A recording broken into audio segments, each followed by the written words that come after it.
Okay, it's officially 8:30 p.m. Let's grab our seats. My name's Ron. I'm an alcoholic. Couple quick announcements. Number one, please, the use of the kitchen is limited just to the counter space. Please do not go into the refrigerators and take things and help yourself. They are not our property. They belong to the church. Be mindful of that. We're not allowed outside of these other rooms. Not supposed to be anywhere else other than what they let us use. This room here, coming through that hallway, the bathroom, and out the back door. And the church lets us use this $10 million facility.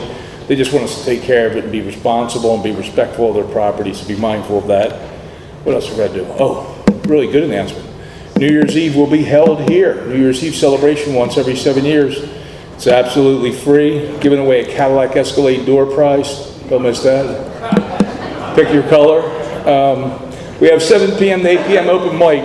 Anybody's welcome to come up and share 5 minutes, 7 minutes. We'll try to get like 10, 12 people in. Anybody. There's no requirements. Just come on up and be part of it. Nice to get a touch of this podium, get to see what it looks like from this side. It's always scary if you've ever done it before, but it's also fun. And we have some amazing speakers. We got Robbie W. coming in. We got Chris S. coming in.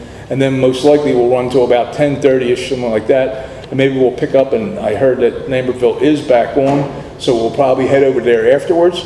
It's going to be a lot of fun. It'll be a great New Year's Eve. Like I said, the last one, we really did rock the place. And we'll have a ton of food. Plus, you're welcome to donate either cash or food to the cause and make it the best party ever. So you're all invited with that.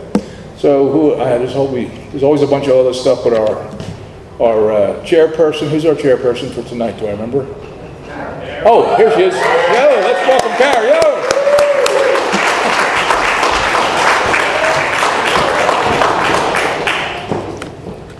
Hello everybody, my name's Kara and I'm an alcoholic. This is a 1-hour speaking meeting that meets every Saturday evening at St. Paul's Lutheran Church, 301 North Main Street, Doylestown, Pennsylvania. Food and fellowship starts at 8 p.m. and speaker at 8:30 p.m. The business meeting for this group meets every Saturday at 7 p.m. to 7:30 p.m. right here. Please come early and join us. The purpose of this group is to provide a consistent message of hope and recovery through God reliance and service to others through the practice and teachings of the 12 steps. We record all speakers so that others may benefit from their message of recovery. If you wish not to be recorded, simply ask. This is an open meeting of Alcoholics Anonymous. The group would like to welcome everyone, especially newcomers. Is there anyone new or from out of town that would like to introduce themselves with their first name only? Welcome, Jesse. I'm Corey, I'm an alcoholic. Welcome. The Conscious Contact Speaker Group encourages sponsorship. Would anyone with working knowledge of the 12 steps and willing to sponsor please raise their hands? Are there any announcements for the good of AA? Our sister group is a Big Book meeting that meets every Thursday at 7:30 p.m. just up the street at Salem Church, 186 East Court Street, Doylestown. Coffee is on at 6:15.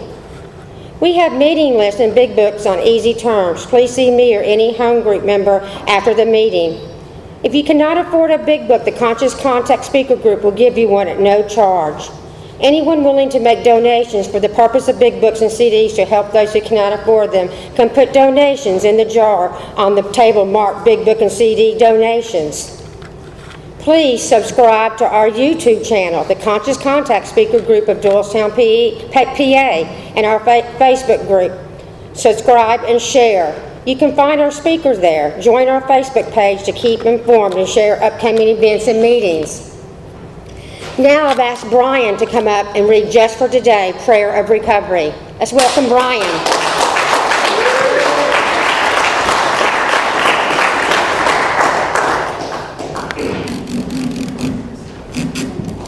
Thanks, Ron. Good evening, everybody. My name is Brian, and I am an alcoholic. And this is the Just for Today reading from the AA Prayer Book. Just for today, I will be agreeable. I will look as well as I can, dress becomingly, talk low, act courteously, criticize not one bit, not find fault with anything, and not try to improve or regulate anybody except myself. with that, I think Jay's going to come up here. He's going to read the AA preamble.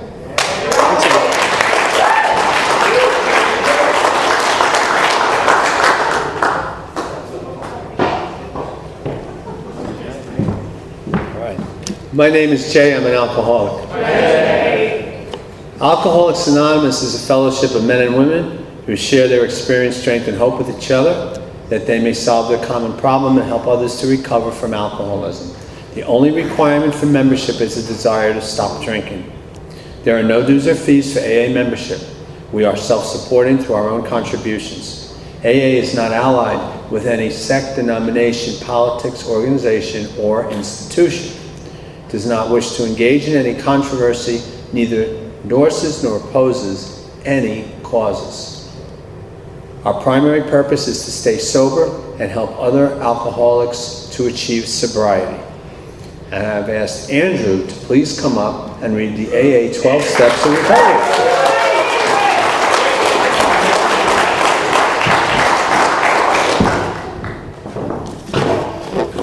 Good evening, everyone. My name is Andrew, and I'm an alcoholic. And these are the 12 steps of recovery. Number 1, we admitted we are powerless over alcohol, that our lives have become unmanageable. 2, came to believe that a power greater than ourselves could restore us to sanity. 3, made a decision to turn our will and our lives over to the care of God as we understood Him. 4, made a searching and fearless moral inventory of ourselves. 5, admitted to God, to ourselves, and to another human being the exact nature of our wrongs. 6, we're entirely ready to have God remove all these defects of character. 7, humbly asked Him to remove our shortcomings. 8, made a list of all persons we had harmed and became willing to make amends to them all. 9, made direct amends to such people wherever possible, except when to do so would injure them or others. 10, continue to take personal inventory, and when we were wrong, promptly admitted it. 11, sought through prayer and meditation to improve our conscious contact with God as we understood Him, praying only for His knowledge of His will for us and the power to carry that out. 12, having had a spiritual awakening as a result of these steps, we tried to carry this message to alcoholics and to practice these principles in all our affairs.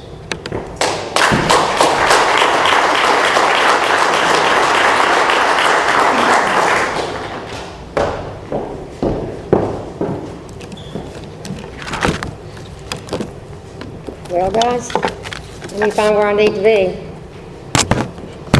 The seventh tradition, found it. The seventh tradition states that every AA group ought to be fully self-supporting, declining outside contributions. At this time, I would like to pass the basket. We have no dues or fees, but we have expenses. The group provides many services. Your donations cover food, rent, big book CDs, events and workshops, etc. So if y'all can consider a little bit more than $1, we would greatly appreciate it. There is absolutely no smoking on church property. Please take a moment to silence all cell phones and limit movement during the meeting to avoid distractions. Now, the most important part of the meeting, I'd like to introduce Cheryl P. She came all the way from Delaware. Let's give her a warm welcome. Woo!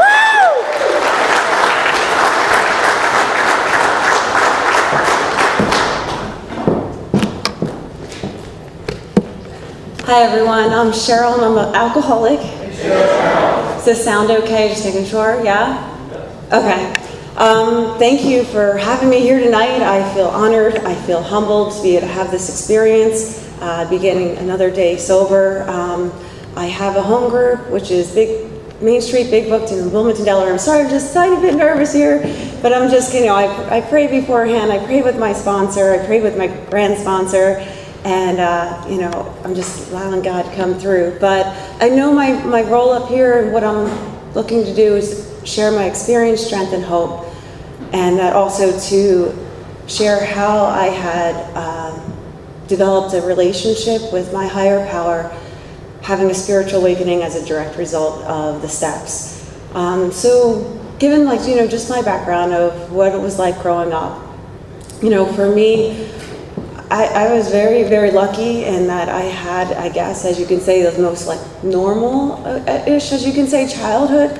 I had two loving parents. I lived in the same house all the way through. I had a loving brother. There wasn't alcohol in the house. They stressed, for me to be doing well and having success. And, I have great memories as far as being a kid and doing a lot of fun stuff and, being successful in school. And these were all outside exterior things that I don't realize, really just kept me out there longer. But, nothing on the outside was a reason why I'm an alcoholic. And then from, where I did have my first exposure, what I created as a definition of an alcoholic was that if we went up and we visited my grandparents, and I can't qualify them because I can't, it's not my role to make any qualifications on anybody else. But I did know that, and this is where I created mine as a young child, that if we went there, it was important that we got out of there by noon, because both my grandma and my grandfather would be, not in the same condition as they would be when we get there at 7 a.m. Also, my uncle, the same thing. We just have to make sure that we were there for a small amount of time and leave. And that was my I remember as a kid thinking that's what an alcoholic was. So as long as I wasn't drinking and drunk by noon, then I'm okay. That stuck with me for a long time and kept me out even longer. But going back to where my first experience, so things on the outside look good. I'm doing well in school, and yet then at age 13, I had exposure to alcohol, and right away, my story is that when I had exposure to alcohol and when I had it available, that I couldn't guarantee whether I'd remember that night or not. And that's just how it was for me from the very beginning. I didn't have a lot of access to alcohol in high school, but as far as if I could get alcohol access, I was with other people who drank more than me a lot of the times, and they wouldn't remember, I wouldn't remember, so it was a lot of fun. At that point, it was still working for me. And then wasn't a lot of consequences that I was facing. I could still, what are the things I was doing? I was a cheerleader, I played soccer, I was on the honor society. You name all these outside external things would make me convince myself that it didn't matter, that, when I go out drinking, then all of a sudden I'm blacking out, and I'm acting really stupid, and I'm hurting other people, and I'm not, but I'm like, okay, and I'd be so embarrassed by it, so, full of, I'm never going to do that again. And I remember even being at my job at high school, just saying please, please, please, don't act like that again, don't do that again. But that would never stop me. It would be, oh, okay, we can go, all right. And it would just be in a second, we can get, okay. And yet not knowing what was going to happen, I always felt like I was playing like a game of roulette of what's going to happen tonight. And please don't let it be that bad. Those were all my experiences in high school.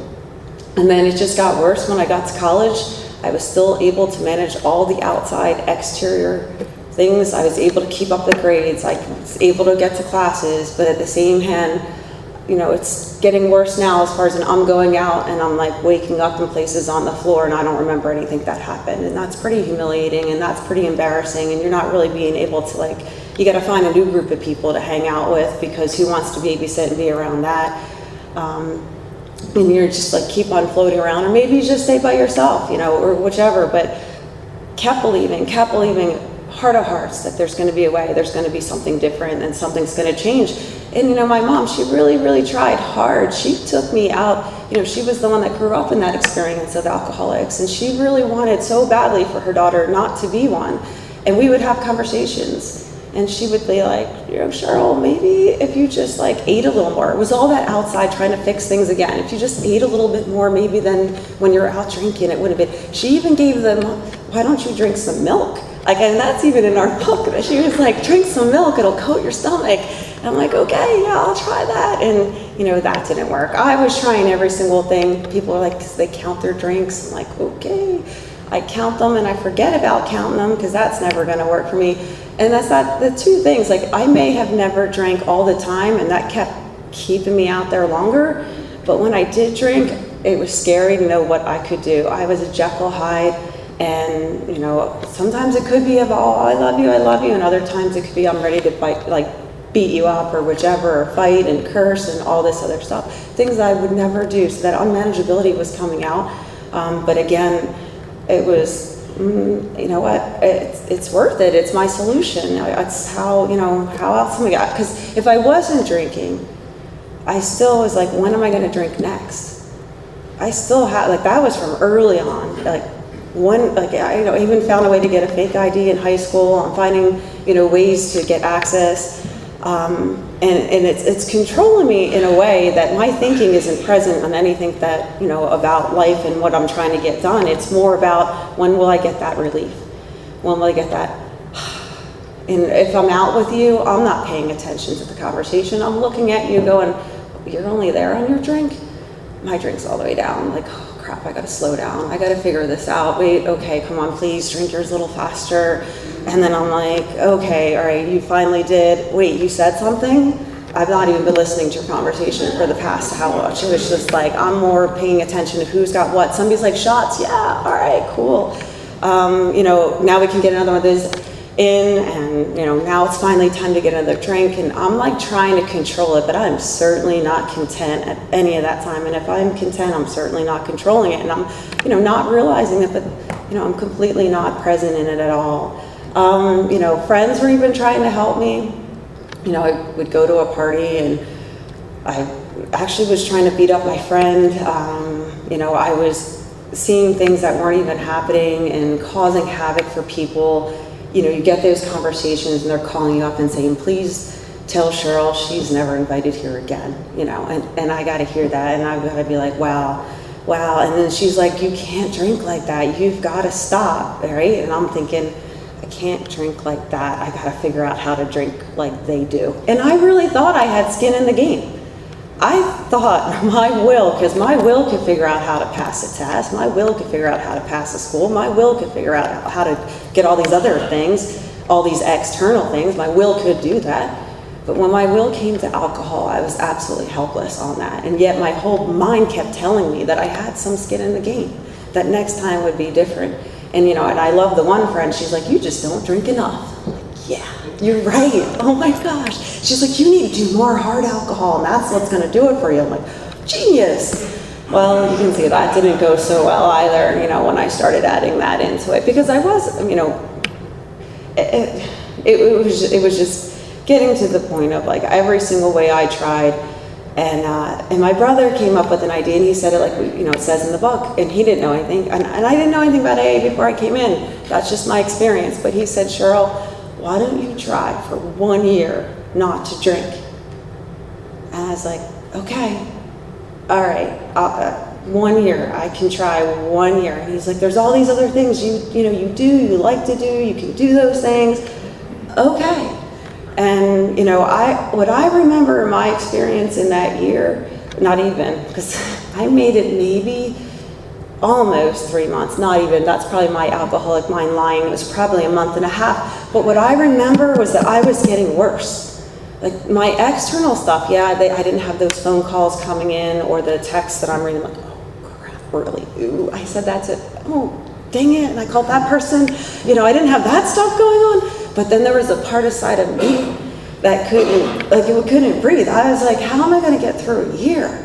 How am I going to make it through a year without drinking?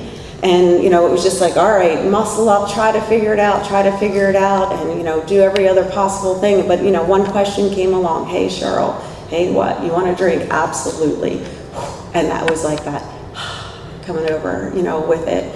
And, you know, this is what, I didn't even know what I was suffering from. I didn't know why I wasn't like, you know, when I would go out with my other friends and they would have 1 or 2, 3 or 4 sometimes or whatever, and they're like, I'm good. You know, and I'm off to the races. So then, you know, my other solution was to like, if I can't have it while I'm out because I somehow have to get home, then now I've got to find ways to like have it in my house, always making sure, you know. And you know, that also just led to trouble as far as me hiding it in different places and, you know, not being successful, but yet still keep convincing myself I'll be successful in it. You know, backing up as far as in my life, as far as in relationships that, you know, brought some things along with, like I was, you know, the first person I was with in a relationship, they drank more than I did, and that convinced me that I wasn't the one with the problem. They were the one with the problem. I was the one trying to help them, fix them, and it kept me so delusional And then I did get pregnant my senior year in college, and I did finish my schooling, but the person who I was with, we did get engaged, but it ended up being a very abusive relationship.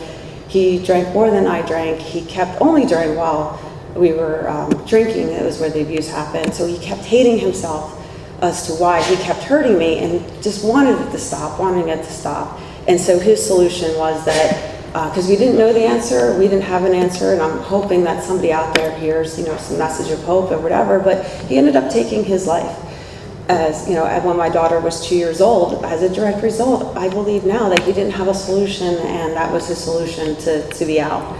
So, I'm finding myself a single mom, but I do have a job, and I'm still trying to bounce all the balls, thinking everything's going to be okay. And then I ended up getting into another relationship, and this person didn't drink. They did a little bit, but not a lot. So I was thinking it was, going to be good. And I got married, and I had 2 more kids. So I have the 3 kids, and and my disease, it was there the whole entire time, as far as in just waiting and waiting and waiting, because as soon as then I ended up leaving that relationship, and it was for a good amount of time we were together, but I feel like I'm like when the big book says that, like, for women, and all of a sudden it can hit them pretty quickly within a matter of years. I felt like in my last couple years of drinking, especially my last year, I was trying to find ways not to drink when I had the kids, and I wasn't successful with that. And that's what ultimately got me, as I say, the gift of desperation. I would do everything and anything for my kids. And if I kept believing I had skin in the game, that I wasn't gonna, drink in front of them, or I wasn't gonna be doing whatever. And sure enough, and my last day of drinking was I took the kids to swim team, took them to basketball, even had one friend over for my daughter. And then, I'm like, I'm just going to safely drink in my bedroom, and safely drinking in my bedroom ends up in a cop car. That's my life. And I was time and time again, every single thing would be, how do you go from just safely drinking in your bedroom to now you're in a cop car? And that's how much control. I had absolutely no control over when I put a drink in me, when I'm going to stop. None. And, and I'll give background. I was raised Catholic. I went to 12 years of Catholic school. I searched many times for different, answers of finding a relationship with a higher power, with a God, through all different, paths and avenues. Really always searching. Remember even my senior year, we had world religions. Loved it. I absolutely loved it, learning about all different religions, and yet my path ended up being, as I kept on going down, especially as I got caught in my disease further and further, I had absolutely no relationship. I believed everything was science. I believed that while we were here on this earth, it was just of this earth. There was nothing else but that.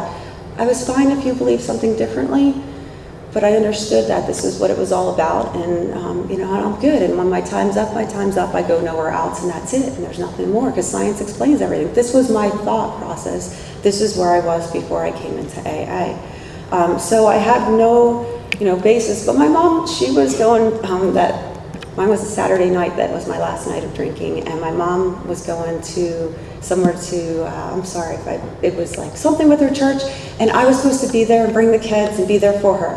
And I got to call her up and be like, Mom, I'm sorry. I can't be there. And I can't bring the kids because the kids are gone. They called their, they're not here, Mom. And I'm and it was the first time I got raw and honest and said, and I need help. I can't do this alone. I can't. I was that. I was just at that breaking place and that moment, and I was just I need something, and I can't. And it was a Sunday, so I ended up calling Intergroup in Delaware. I didn't know anything about AA, and I just called up Intergroup, and I just said, I'm lost, I need help, can you guide me? They told me that there was a meeting that afternoon. I went to the meeting, and I have to say, it was the first time that I met and found people who understood me. people who were like me, like that really got it, that like knew what it meant to be like that. I didn't want to cause that harm. I didn't want to cause that chaos. I didn't, there was nobody that I knew before that had a solution. I didn't believe in your solution, I'll be honest. When I got there, I was very confused, but you turned it into a step one meeting for me, and you gave me hope.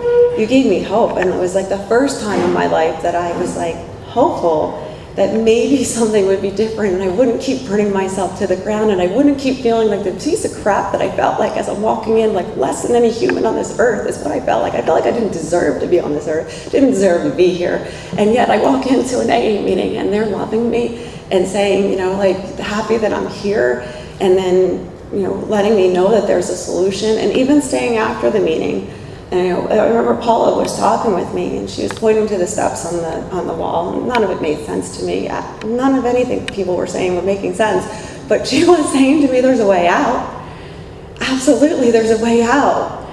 And we're lucky." And she was grateful for it. And I'm like, "You're not feeling too grateful right now. There's nothing in me grateful right now." But you know what? She was telling me there's like other people that have stuff, and they don't have this.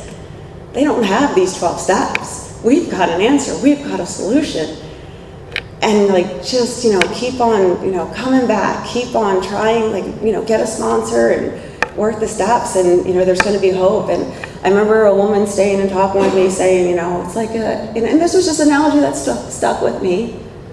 There was this bridge, and you're gonna be walking over this bridge, but on the other side there's these beautiful flowers. And I wanted to get to that other side of the beautiful flowers. And it might be tough sometimes. You might feel like you're going to fall off, and it might be hard. But if you keep on keeping your eyes focused on that, then there is a solution and there is a way out.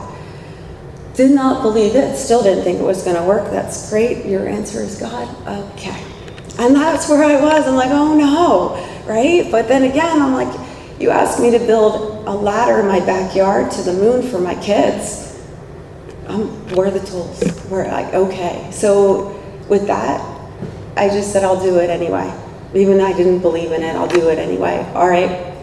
So I got a sponsor, and I didn't think it would work, and yet she worked with me, even though I'm sitting here fighting her on this that entire thing. I'm like, okay, all right, yeah, okay. And I'm like, I'm gonna go to the gym. And not that these things were bad. She's like, those things are great. Going to the gym is great. And I did, at that point, trying to listen to stuff on YouTube to help calm my mind, because I woke up, it was racing. And she's like, they're great, but they're not gonna be what sustains you. She's like, you need something that's it'll be vital to sustain you. So please, and then I'm going to my family doctor, and my family's doctor, and I'm not making this is just my own experience, said, you're probably going to need something, for you to deal with all the stuff you've got coming up and everything. And so she started prescribing me something. My sponsor just said, pause, can you please just do the steps first before you take those? And I was like, okay, I'll do the steps first before I take those. And this is just my experience with it, and she's like, and if you still need what they've given you afterwards, then go right ahead. But and I was willing, and I was desperate. I was at that place where it's like, you tell me to do this, I'm like, okay. You said go wherever, I'm like, yes. And I did hear it's the whole entire recipe. I heard I couldn't pick and choose. She herself said I could use any ounce of her experience, and she had been fighting for years to get back into AA. She said she had been doing the steps. She got up to 12 and then wasn't practicing principles, wasn't doing 12. And she's like, I'm telling you, it took me out. She goes, I stayed out for so long and I suffered. And she's like, you got to do all 12 of these, and you've got to just keep moving your feet. And then I had also had myself in IOP. I was working full time, was going to IOP at night, going to a couple different AA meetings as much as I could. And I'm like, but they're telling me I have to wait 2 years. And she's like, there's no time on this. There's no time in our book. And she's like, we just sit with the book and we follow the book as the book is written. And there's no time on there. And it doesn't say that you have to wait 2 years or whichever. And I'm like, okay, but I'm just trying to figure this all out. Because my head's like, I got to do this right. I got to do that right. It's all that check the boxes in my head. And this is what my experience was going through at that time. And thank God, she kept pushing me. She was like, if you have a day, you help somebody with less than a day. And if you don't have your kids, there's a lot of other kids that God's going to be to help. Because that was part of it too. In the first weeks of sobriety, I consented on a form, not knowing that would make it where I wouldn't be able to see my kids for an entire year. And I was like, that's tough. That's tough as a mom, like to have that. That's humbling as a mom to have that you can't see your kids. Holidays are coming around, and you've got to go through that. And my older daughter was old enough that she wasn't part of the consent, so she was there with me every single day, talking with me every single day on stuff. So like I was very, very fortunate with that. When I did get sober, I was in a relationship that person was still drinking and using. So when it says we can get sober no matter what our present circumstances are, I believe that, because I was living in a house with somebody that was still drinking and using, and I would be coming home from stuff and it would still be around me, and I can tell you that it was not of me. That's what I do know. It was not of me. I kept, with that step one, I recognized I was good on that powerlessness. I was exhausted on trying time and time again to get my willpower in the game. I didn't really understand the unmanageability. That part I didn't know what that meant. And then I got to realize, the bedevilments as they're written for us, that I'm, having the difficulty with relationships. Yes, I can understand that. And all the stuff she was saying to me, I'm like, check, yeah, absolutely. So I didn't realize that I was suffering from something when I put the drink down.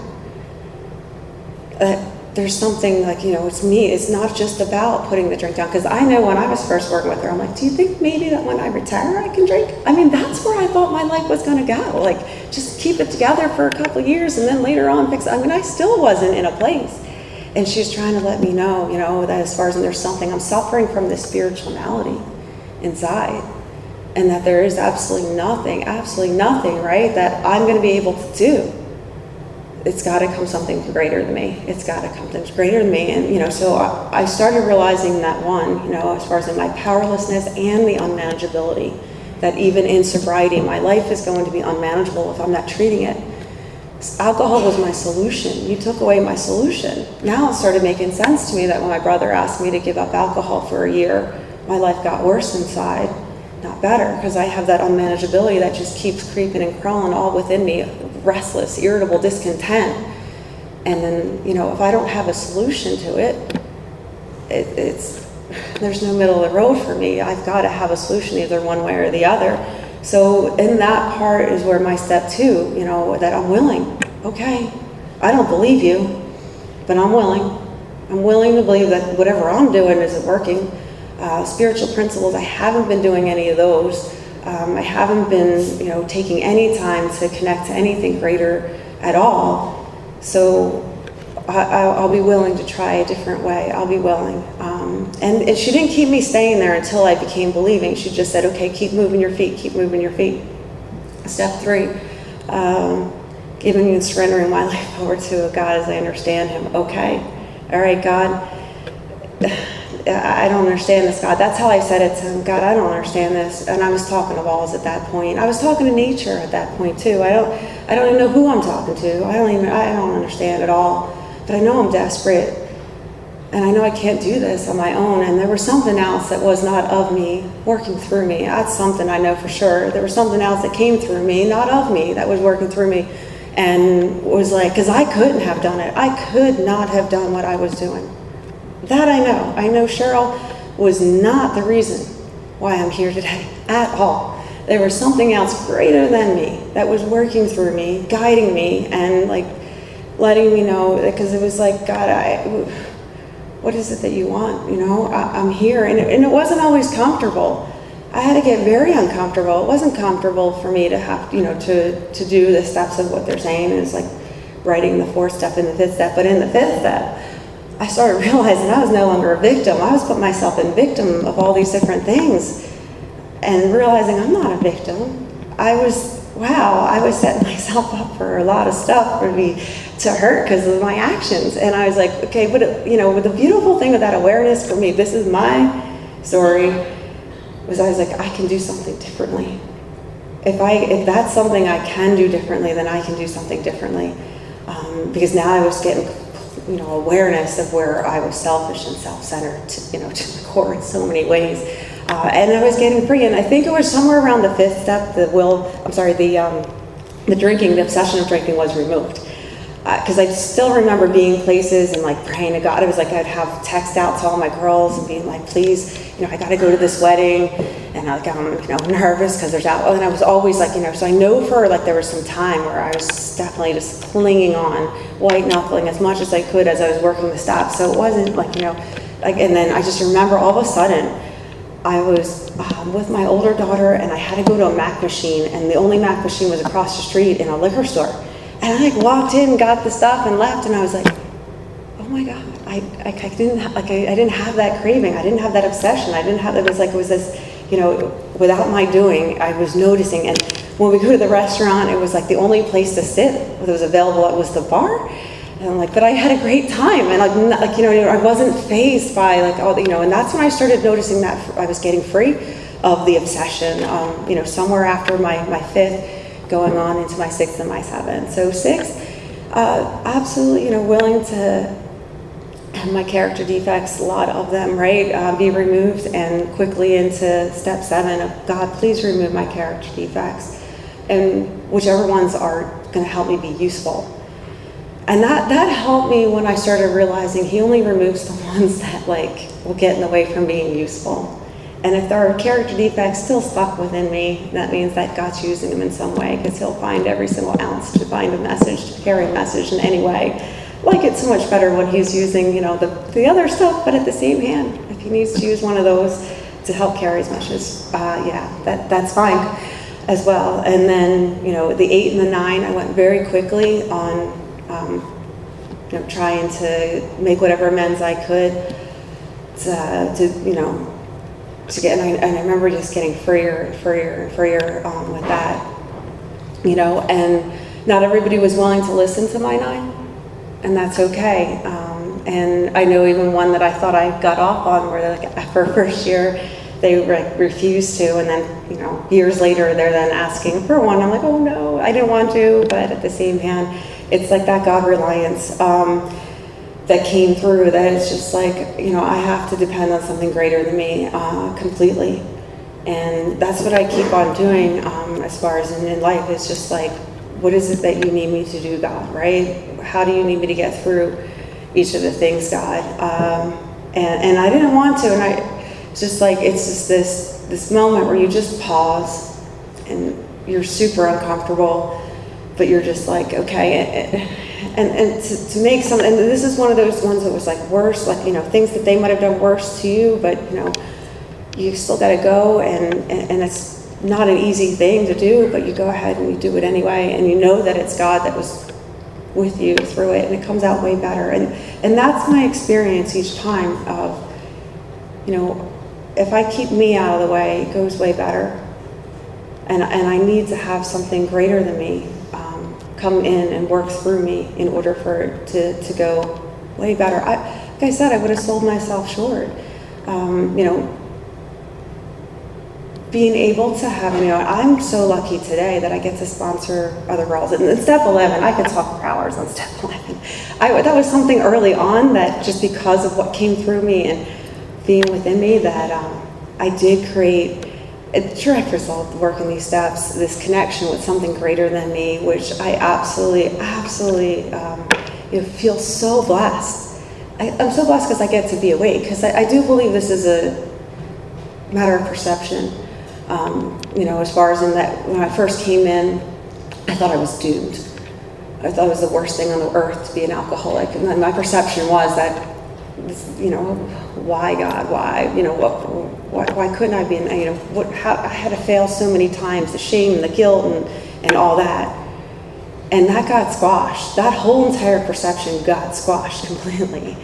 And I got to see it with a different set of eyes, and it's like being able to see something with a different set of eyes, that like, wait a second, now I'm grateful. I get to be an alcoholic. I get to have a front row seat so that there is something greater on this earth.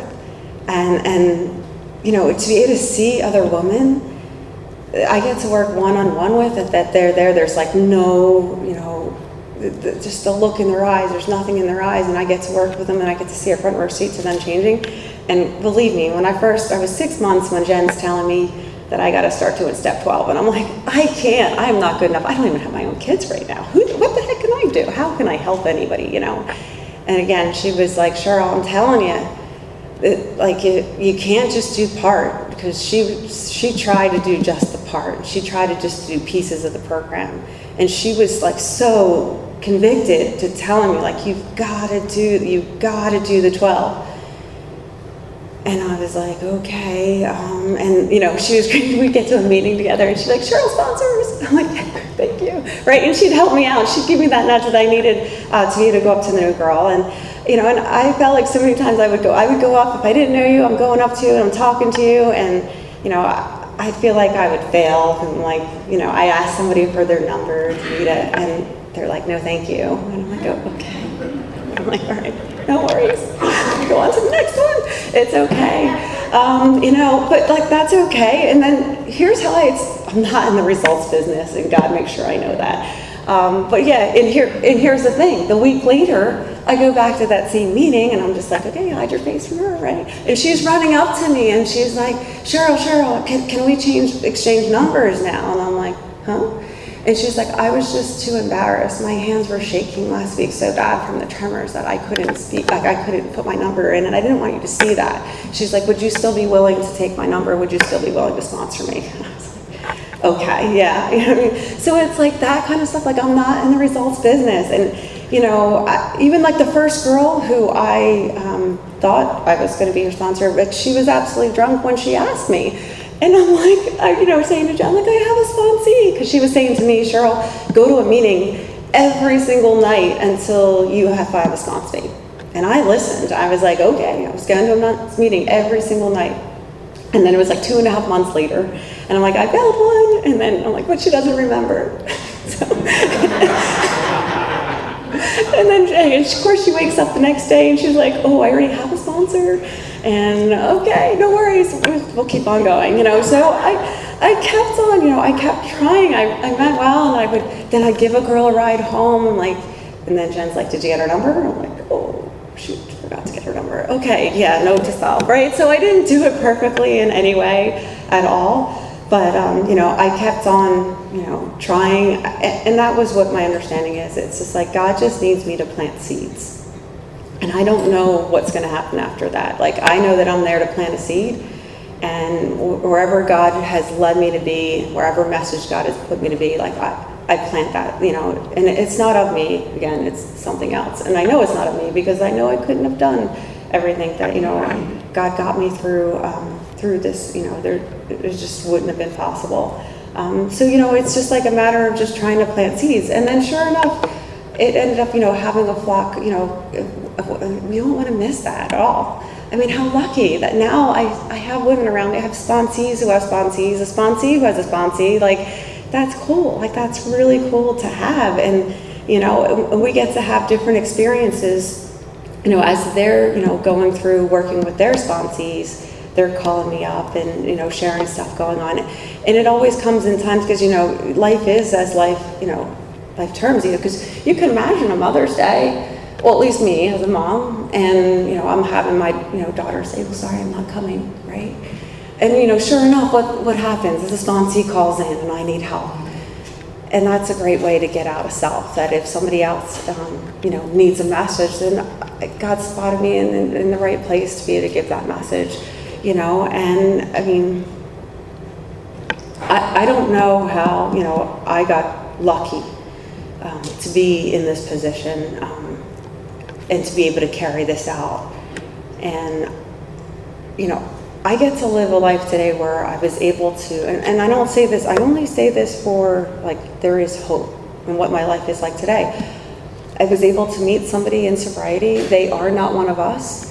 They're one where they have a drink and it sits on the counter and they get halfway through and it gets warm and they're like, why'd I open it? I guess there's people out there like that, not my experience, but, I get to be in this relationship like beyond my wildest dreams. And I ended up getting married, like in sobriety. Like that's really, something really cool that, I never would have thought would have happened. I have relationships with my children today that I never thought would have happened, right? With my older daughter, I got to go over to Finland with her in sobriety and see some of the coolest things. She's now over in London and she's going to be getting married, and this summer I'm going to get to go to Italy to watch her get married, like in sobriety. Like I get to do this stuff. Like sometimes I'm like, God, I don't know that I'm deserving, but at the same hand, like, whatever it is, your will. And my son, I get to have a relationship with him. He's in college and he'll share things with me that I'm like, thank you. Like, I feel honored that you'll have these conversations or talk with me about stuff. And my daughter's in college and same thing. She'll talk with me about stuff as well. And I let them know. And I let them know what this is. And I let them know that this isn't something mom just goes to and she's going to checklist and be done. I let them know that this is something that I need to do for the rest of my life. They are fully aware because they want to make sure, because I don't know, how their journey is going to be. I don't know. And I let them know that this is something that, I need to stay fully involved in AA. An analogy was given to me that if I had this beautiful flower and in the center was AA, and all these beautiful petals grew up all around the outside of the flower, and that's where my life is right now. Like only because of AA.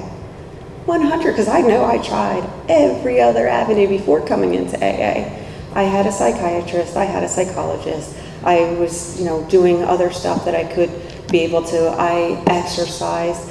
I was lucky with my dad. He had me, we were jogging in the morning when I was in 6th grade, 2 miles a day before school. Like I was, had things, like lots of ways. I studied psychology, I had almost a full degree in that one. But it's like, so there was, I already knew, I had self-help books, oh my goodness, out the wazoo. And, constantly trying in so many ways, to have it. And none of that worked. So I know that as a direct result of AA, that is the only reason why I'm standing here tonight. That is the only reason why I have the relationship I do with my higher power. That is the only reason I have the relationship I do with anybody around. And I mean, God comes first because I know humans will fail me. I know that. That's absolutely, my world is not surrounded by what humans are going to do. I'm a spiritual being, having a human experience, and humans will fail me.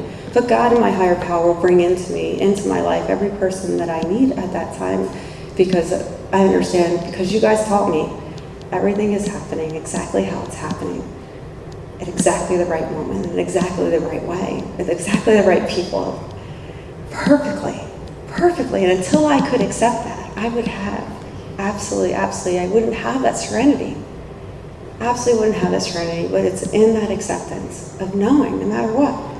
And learning that patience, because, I didn't end up seeing my younger daughter for 2 years. It ended up being that long. I didn't know it was going to be that long when I signed that form, but it ended up being that long. And I was like, God, if you're all powerful, this is more my world. This is myself. Ego wants to just jump in there. God, if you're all powerful, right? Why are you, why? If you can do everything, why? Right? But then I had to learn absolutely perfect patience. Everything happens exactly how it's happening in the exact moment that it's happening. I don't understand it, but God's got a reason for it. And then I heard somebody speaking in a meeting saying, and this analogy helped me, that, she had kids and she was just like, my kid likes to have fruit snacks and go to the park, but doesn't like to get in the car seat. But she's like, and I tried to tell them, we're going in the car seat, and they're all screaming, and well, when we get to the park, you're gonna have what you want. And that analogy stuck with me, that I might not like, and it might have been super uncomfortable what I had to go through in my journey. One, I don't get a break on life. Everybody has life, right? I don't have that, but I might have to get uncomfortable till I get comfortable, and that God had a reason why I had to be in that circumstance for those 2 years to grow me in the way our relationship has grown today. So having that, understanding that acceptance, is key, that it's all happening exactly. And, I thank God. And I had to do that. I had to even get to a place that even though I didn't mean it, I said, thank you, God. thank you, God, that I don't have my kid right now, because I know you know better. Thank you, God, for whatever plan you have out there for me, because I know you know better. Thank you, God, that you're having everything way better than I would. My simple mind and what I would have concocted for my life, again, and I'm early on. I have a couple years, but I'm still early on, and I know this is perception, and I know that God's not nowhere. This is a lifetime journey, and that's what I'm letting my kids know. Like, this is something that mom needs to keep. I need a solution. Without a solution, I'm either heading to the bottle or heading to God, right? I've got two avenues. That's just from my perspective of what I've been taught. There's no door number 3. I'm growing one way or I'm growing the other way. And I got to keep growing, because all went wild for a little while until he failed to grow his spiritual life. So if I'm not growing my spiritual life, because this isn't where I get to an end and I'm like, okay, my life is grown, I'm done. I have to keep on growing my spiritual life. And sometimes that just gets, doesn't look the way Cheryl wants it to look. And that's okay. That's absolutely fine, because it's got a reason for it and some reason. And I may not understand it, but, someday I will. If so be it. I don't know. I don't know what my journey is going to be, but, I know that I've told them, like, I've got to keep doing this. It's not an end. And I know I had a cousin, she was just talking to me at Thanksgiving, she's like, are you done with those meetings yet? Like, that kind of thing. That was like, or the perspective, like, is there a chance, and, did you get it? I'm like, no. That's not going to happen. And I'm glad because I get to be awake, because this is about the present and being awake. And I was so dead. I was like the walking dead before coming into sobriety. Because what was my life like? It was just looking at, like, if I wasn't drinking, all I was thinking about drinking. I was so chained to it. And if I was in a conversation with you, it was about, when are we going to be drinking more? And, that was it. It was just dead. So it didn't matter. And all those other external acclimates that I kept on thinking, another degree would do it, get my master's, that'll do it, and that'll fix me, whatever. None of those. But no, like, I was of the walking dead, but today I get to be alive. Today I get to be present. And I can walk in fear, and that's okay. Like, I'm full of fear to have to come up in front of a bunch of people, but you guys welcomed me as soon as I came in the door and, like, made me feel at home. How many other people get to do that? Like, to go into a room with a bunch of people they don't know, right? And then be able to feel at home. They feel welcomed. We feel understood. And, we each have our own, like, as Sandy B would say, right? Each one of us, we probably have 80 some, I don't know how many hundred different experiences going on, even right now, this present moment, but we get to do that. We get to be here. How amazing is that? And AA, like, my disease wants me dead. It's a fatal disease. This is life or death. This is not it's a fatal disease. It wants me dead. I'm lucky. I'm a miracle to be alive. It wants me dead. It'll settle for me drunk. It'll settle me for not being awake. Right? But, like, I'm able, because of these steps, to be able to stay awake, to be able to get connected with each and every one of you, and at this present moment right now. And I'm not sure what my time is here, but I think I'm getting close to what I've got. So I thank you for letting me be out here tonight. That's all I got.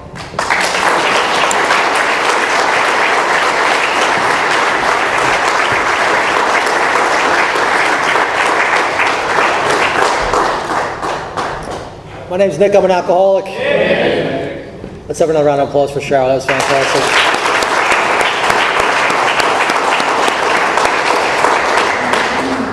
It's customary to form a line and thank our speaker. They come here at their own time and expense, so we'll do that up here in the front. We could use some help cleaning up. All the chairs go on the racks, all the chairs and tables stay. And if you see any trash around, please help pick up and clean up. And for those that care to join us, we'll close with the Lord's Prayer.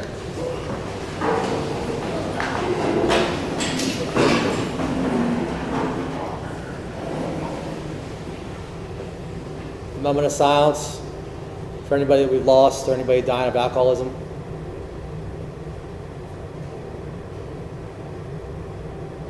Our Father, who art in heaven, hallowed be thy name.